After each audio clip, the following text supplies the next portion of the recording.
Okay, so last Friday, I was getting ready to go to an appointment to film something, and I text Jordan Davis, and I was hungry, so I said, "Hey, let's go to Arby's," and he was like, "All right, let me take a shower, and then we'll go to Arby's," and I said, "All right," and I said, "Bring your guitar, cause I go to Arby's and I play my guitar sometimes when I'm eating," um, and he was like, "All right," and so we get to Arby's and we're playing the guitar, and Jordan's trying to teach me how to play.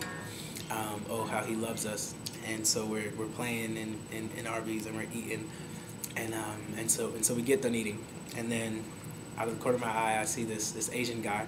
He comes and he sits down all the way on the other side of Arby's, and he's by himself. So I was like, "Hey man, come sit down with us. You know, you want to eat with us?" And he said, "Sure, why not?" He's a socially awkward kind of person. He didn't speak much English.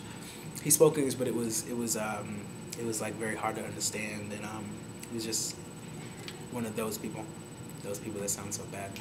But he didn't really have a good grasp of English language or whatever.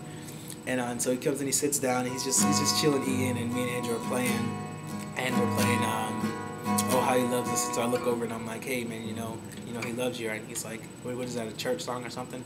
And I was like, "Kind of, sort of, kind of, not really." And so we start talking. I start asking him some questions, and he's a foreign exchange student. He's been in America for 5 years. His name is Thatch. And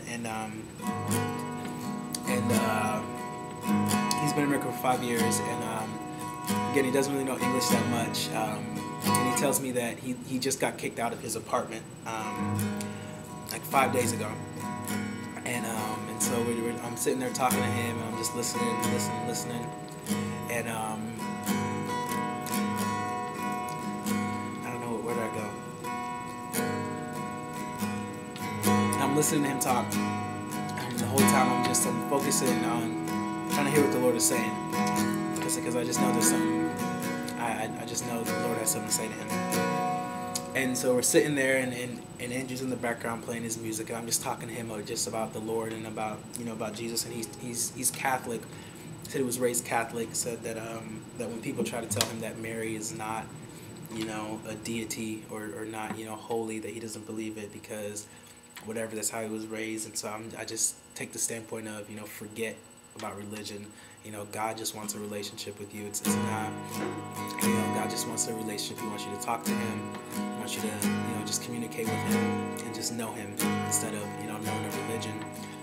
And so he kind of accepts that.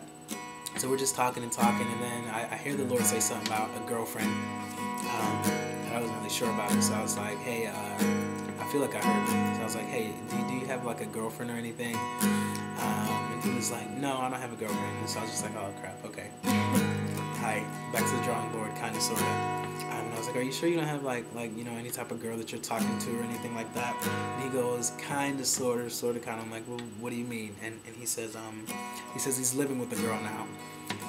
He says that when he got kicked out 5 days ago, 5 days before he got kicked out, he met this girl just randomly,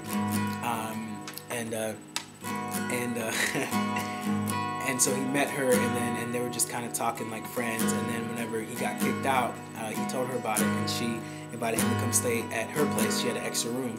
She's had an extra room for a long time. And so he's been staying there, and she cooks for him and she cleans for him. And so when he says it, I'm like, "Dude, is she like your girlfriend?" And he's like, "Yeah, kind of, sort of, kind of." And I'm like, "All right, so there you go. You don't know what you're talking about." And he's just like, "Yeah, that they're like really, really good now. They talk a lot, and that he feels like she's like the married kind of type." But my gum is coming out of my mouth.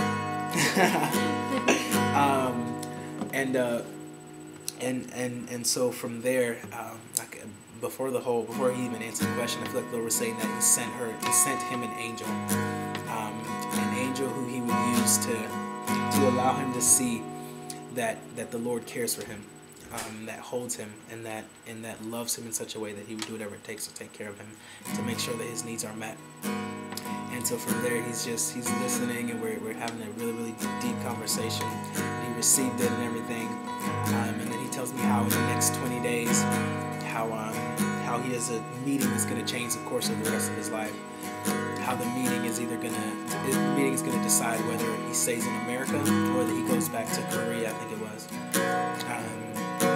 And so I said, "Dude, if if you just trust in the Lord, you know, if you just put that thing in His hands, just put it in His hands and say, all right, Lord, you handle this.